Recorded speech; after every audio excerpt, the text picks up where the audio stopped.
Come and listen to my story about a man named Jed. A poor mountaineer barely kept his family fed. And then one day he was shooting at some food, and up through the ground come a bubbling crude. Oil, that is, black gold, Texas tea. Well, the first thing you know, old Jed's a millionaire. Kinfolk said, Jed, move away from there.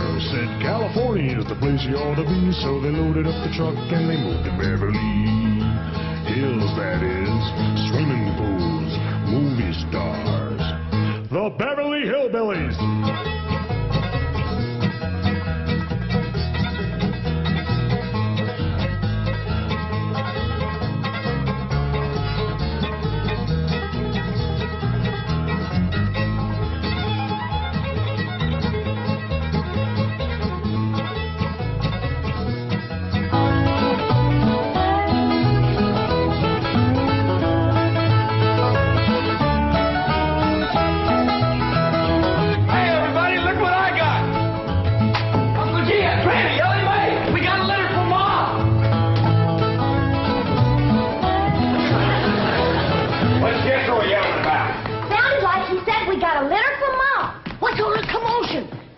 Says Jethro says Pearl sent us a litter. A litter of what? Did you hear what?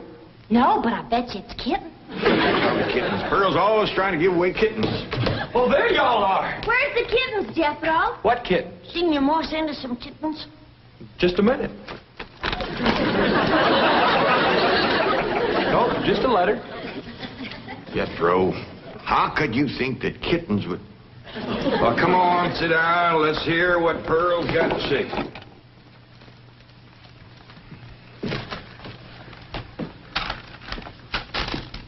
Dear son and kinfolk, I take pen in hand to say we are all fine back here.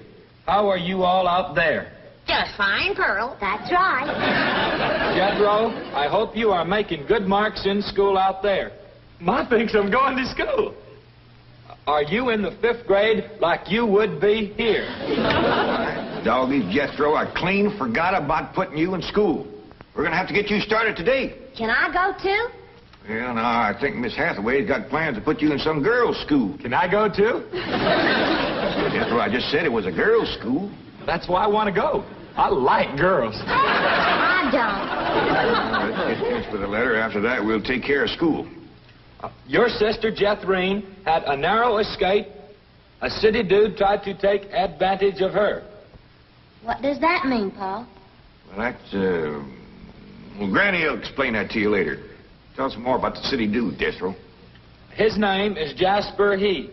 Jasper He? That's a funny name. Oh, there's a dot in there. His name is Jasper. He wears patent leather shoes and spats on them. Don't sound too neat, does he? He seen your sister at the cabin when I went there to keep an eye on it for Cousin Jed. I know what Pearl went there to keep an eye on. Mr. Brewster. Well, now, Granny, Pearl's a widow woman. She got a right to look. I ain't knocking it. I got my eyes open myself. At first, I thought the city dude worked for Mr. Brewster, so I drove back out to the cabin to give him a piece of my mind.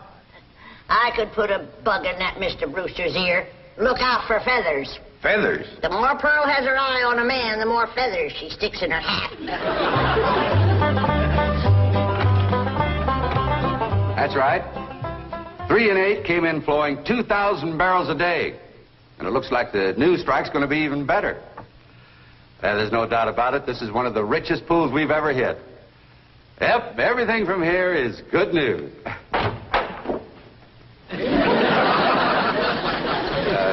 Well, not everything. I'll call you back. Mrs. Bodine, this is a pleasant surprise. Well, thank you. Although you might not think it's so pleasant when you hear what I have to say. Oh? One of them oil fellas working for you has made advances to my daughter. Made advances? Well, what would you call being picked up and carried off by brute force? Well, I'd call that making advances. What's his name? Jasper Depew. Jasper Depew. I ain't seen him myself, but from what Jethro tells me, he's a pretty slick article. Well. Oh, Mr. Brewster, You don't know how hard it is for two girls living alone like Jethro and me. You see, my son Jethro's in California with Cousin Jed, leaving us no man to protect us. I'm a widow woman, you know. I guess wherever you have two unattached girls living alone, there's bound to be trouble. Especially when the girls are the kind that men call lookers. Did you say his name is Depew? Jasper Depew. Calls himself Jazzbo. Old Jethro says he's a flashy dresser and a fancy talker and drives a sporty car. Regular big city dude. I guess Jethro's kind of like me when it comes to tall, handsome city fellas. I'm just putty in their hands. Nope, no one by that name working for OK Oil. You mind if I look? Oh, well, no, go right ahead. I'm bound and determined to find the rascal that trifled with the affections of my sweet, innocent, helpless baby girl. Ma! Jethro, I thought I told you to stay in the buggy. I seen Jasper Depew coming. Here? Yes'm. Oh, well, thank goodness we got Mr. Brewster to protect us. Oh, there he is. Mr. Brewster throwed his arms around me and held me in his strong embrace. What's an embrace, Paul? Well, that's when folks kind of twine their arms around one another. You mean like wrestling? It's sort of like wrestling, except they ain't mad. It's like wrestling for fun. I reckon you could say that. Then we heard a knock on the door, and we knowed it was Jasper He. Better look for that dot again. Oh, yeah. We knowed it was Jasper. He was there to get Jethrine. Her beauty had set his heart to burning with flaming desire.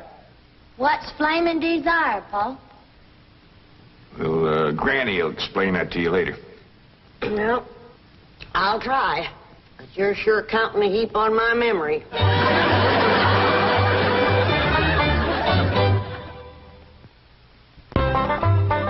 Read on with your Mo's letter there, Jethro. Yeah, it's getting good. One city fella's got his arms around Aunt Pearl, and another's waiting at the door to grab Cousin Jethro.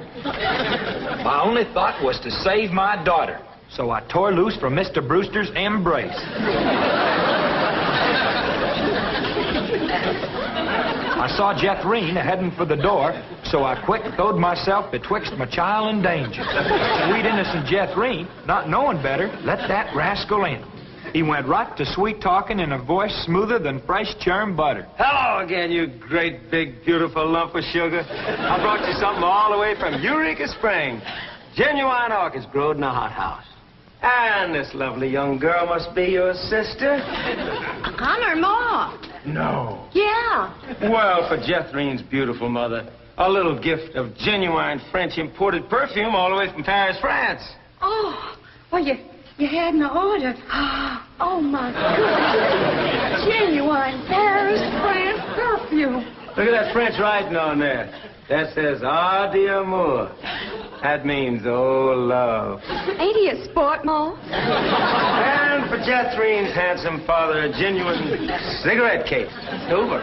Thank you, but I am not Jethrine's father. No, Mr. Brewster ain't my husband. He's just a friend. Well, any friend of Jethrine's beautiful mother is a friend of mine. This from old Mexico and hammered out of solid silver by the Aztecs Indians hundreds of years ago. Well, that brings up an interesting question. Why would the Aztecs make cigarette cases when they had no cigarettes? That is an interesting question. I'll have to ask some of my Aztecs friends about that. Hey, Doc. Remember Ain't She Sweet? Well, I've read... Hey, what happened to your orchids? Nothing. I ate 'em already. You mean you ate all them expensive orchids? Mo, you should have spoke for one. They wasn't very filling. Ain't she sweet? from her head down to her feet, and that's a long way. But I ask you very confidentially, ain't that baby sweet? Ain't she large? But she gives me such a charge. I ask you very confidentially, ain't that baby large? She stretches out in all directions. I'm in a shout. Lord, that's perfection. Are you with me? Ain't she keen? Well, that's the most I've ever seen. And I'm here to tell you I'm her ding-dong daddy, and she's my queen. And she is king-size, my Jethrine.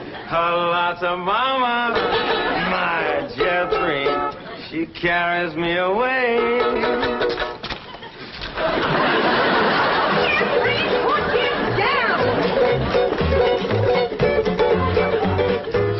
So your sister Jethrine has got herself a steady fella now. He says he is going to ask for her hand someday. I hope he will take the rest of her, too. Ha ha. Give my love to all and be a good boy. I am going out now to mail this letter and get some more feathers for my hat. Ha ha. As ever, your loving mother.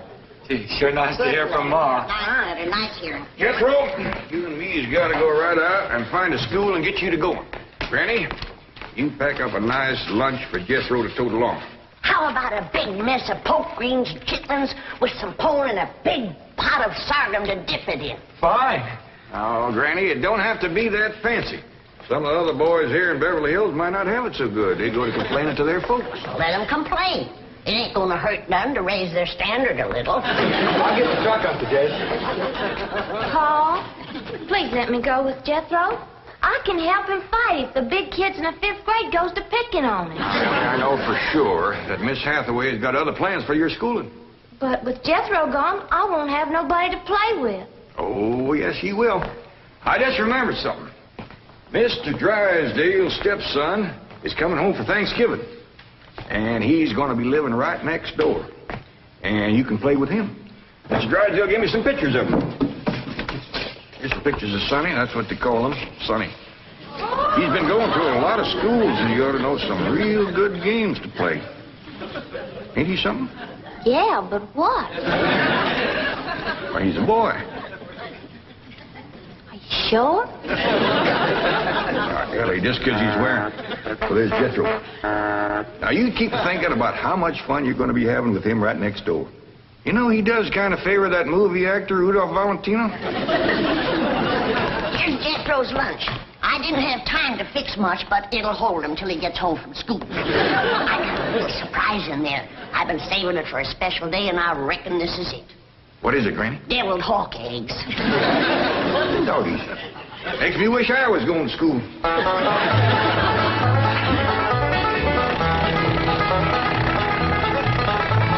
School, all right. Millicent, Schuyler, and Potts. I reckon them 3 is the teachers. 3 teachers. Must be awful big school. All right. Well, let's go in there and get you started.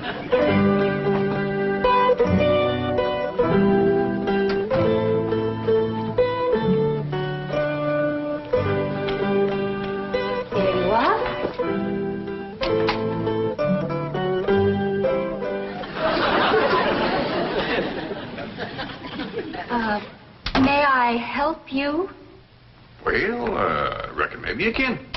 Diana, someone has parked a most disreputable-looking vehicle outside my window. Perhaps it was these gentlemen. Oh?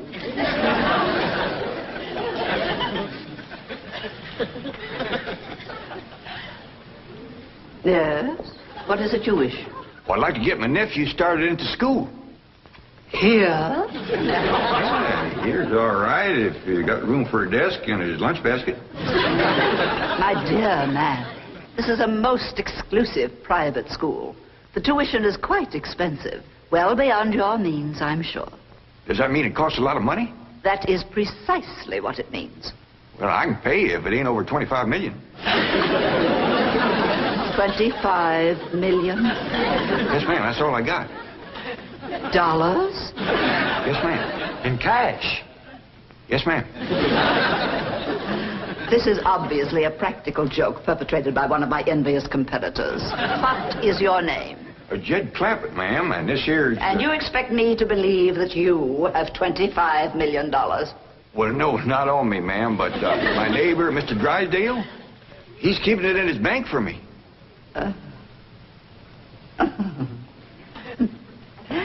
Get me Melbourne Drysdale at the Commerce Bank. You see, it just so happens that Mr. Drysdale holds the mortgage on this school, so we are very well acquainted. Hello? I'd like to speak with Now, Melbourne Drive. if you wish to admit that this is a hoax and be on your way, we will forget the entire incident. Otherwise, you may be liable to some sort of action for invasion of private property and impersonating a millionaire. Mr. Drysdale is coming on the line now. Thank you. This is your last chance, Mr. Clampett. My next call will be to the police. Very well. Mr. Drysdale, Millicent Schuyler Potts here. Come in, come in, come in, come in. Thank you, ma'am. Diana, tea for these gentlemen. Croppett? Oh, no, ma'am, Clampett. Diana, use the Spode tea set. Well, sit down, sit down, sit down, sit down. Just the two of us. Ellie Mae and Granny didn't come. Well, do make yourselves comfortable. Mr. Drysdale's exact words to me were, well, never mind his exact words. Apparently he values your friendship greatly, and Mr. Drysdale is a very important mortgage. Ma'am. Now then, shall we talk about your youngster who's entering our 5th grade? What is his name? Jethro Bodine. Bodine? Jethro. No, ma'am. Jethro Bodine. We always put the last name first. Now, male, of course. Yes, ma'am. Just got a letter this morning. Date of birth? December the 4th. Year? No, ma'am. Back home. We only been here a few weeks. Yes, perhaps you should answer the questions for our vital statistics. Now, we need to know the complete birth date, which in turn gives us the exact age. Now, we have December 4th, and judging from the fact that your nephew is entering the 5th grade, I would surmise that the year is, 51 or 52. Am I correct? Oh, Jethro ain't near that old. And in the 5th grade? Why, that's wonderful. Well, perhaps we have a budding genius on our hands. Archie! I'll pour. Oh, Diana, I'd like you to bring me one of our boys' uniforms to show these gentlemen. A 5th grade size. No, on second thought, you'd better make it 3rd grade. He's younger than average. We require that all of our students wear identical uniforms. It makes for less friction that way. Otherwise, the boys of millionaires are apt to be taunted by the really rich. I bet you Jethro will look right good in a uniform. He can't wait to be a soldier. Oh, yes, many a young lad is like that. However, our uniforms do not reflect any militaristic design. No, rather, we strive for something gay, attractive, and smart. Oh, there you are. Charming, isn't it? Now, you take this home and have Jethro wear it when he comes to school in the morning.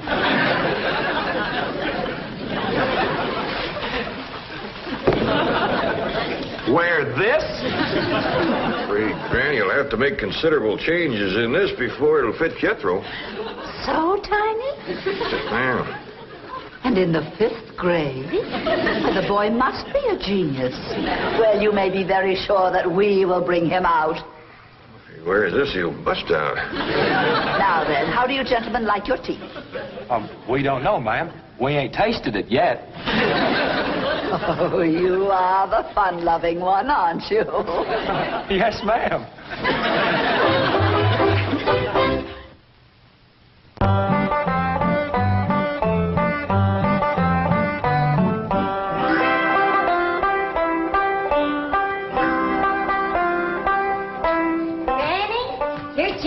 School clothes. You want me to help let them out? Oh, well, thank you, Ellie, but let's see what has to be done. Maybe they fit him already. That's supposed to be a hat? I reckon so. What's that? Well, Jethro said it stands for pots. Pots? That's the school he's going to. Pot school. Hell, he'll be learning a good trade. If there's something folks always needs, it's pots. Jethro can make you some dandy new ones once he catches on to it. Miss Sam Hill is supposed to wear that. Well, Jethro, I reckon. Jethro couldn't have wore that at 3. Paul said it takes some letting out. Letting out? There ain't enough seams in the whole world to let that out. How's it going, Granny? Are you getting my uniform already? Jethro Bodine? No, Granny. Over to school, it's Bodine Jethro. Ellie Mae, leave the room. Ain't you got no shame running around here in your underpants? Granny, these ain't underpants. They swimming trunks. You wrap that towel around you before I cut a switch. But, Granny, Miss Hathaway says... I don't care who says what. I'll be glad when your ma gets out here to take you in hand and to make you some school clothes. These things ain't never gonna fit. But, Granny, I gotta have these in the morning. It's a rule. All us kids over there's gotta wear these. And that coat, too. Yeah. I sure wish your ma was here with her sewing machine. Pearl's a whiz at making clothes. Now that you're going to be keeping company with Jazzbo Depew, you're going to need some nice clothes. I like the little fella, Ma. I'm glad, Beverly. But you gotta stop picking him up all the time. He ain't heavy. That ain't the point. It don't look fitting for a girl to run around carrying a fella. All right. I won't pick him up anymore. Till we get married. Why would you pick him up then? To carry him over the threshold. You ain't supposed to carry him. He's supposed to carry... No, that's ridiculous. I declare, I don't know how I'm going to keep you in clothes the way you're shooting up. I start a new outfit, and by the time I get it stitched together, you've outgrown it. My new shoes is already too tight for my feet. Oh, them feet. If they get any bigger, you're going to have to go outside to turn around. My feet ain't as big as Jethro's. Well, of course not. He's a boy. Just think, your brother Jethro's going to school in Beverly Hills, California. Yeah.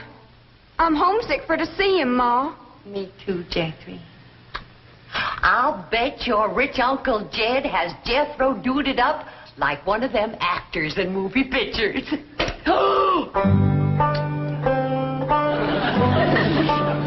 I can't understand these Beverly Hills schools. Wearing that uniform ain't gonna make you no smarter.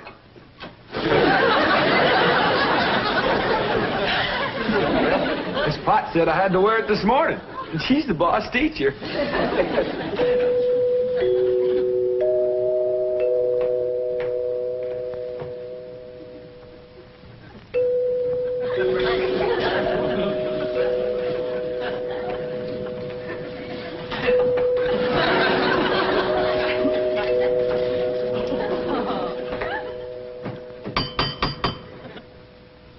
Dang, if Jethro ain't right. Every time that music plays, somebody comes to the door. Good morning! Good morning! Surprise! Surprise! Yeah, good morning, Miss Potts. I decided to come by and drive our diminutive genius to school myself. What? Your nephew, Jethro. Oh, yes, ma'am. Jethro! Come on down here. You got to ride to school. Well, that's mighty nice of you, ma'am. Oh, tut. I'm going to give the boy my personal special attention. I feel that when one... Well, howdy there, Miss Potts. You come to take me to school? Yeah, betcha she is. And I want you to be a good boy and make good marks so your ma will be proud of you. This is your nephew? Ma'am, you met him yesterday, remember? Of course, he does look a mite different in his uniform. Granny had a time getting it to fit, but she done it. You are in the 5th grade? Oh, yes, ma'am. Just finished 3 years in the 4th. But I can't. It's impossible. Oh, that ain't nothing. He got through the 1st grade in only 2 years. Under no circumstances can I allow this. Well, say, here comes Mr. Drysdale. I reckon he's coming to see Jethro off to school. Come along, Jethro. Hippity hop. This is the way we go to school. This is the way we go to school. Miss Jethro's lunch. Oh, Jethro! You forgot your lunch. Jethro, you share your grits and fat back with Miss Potts today.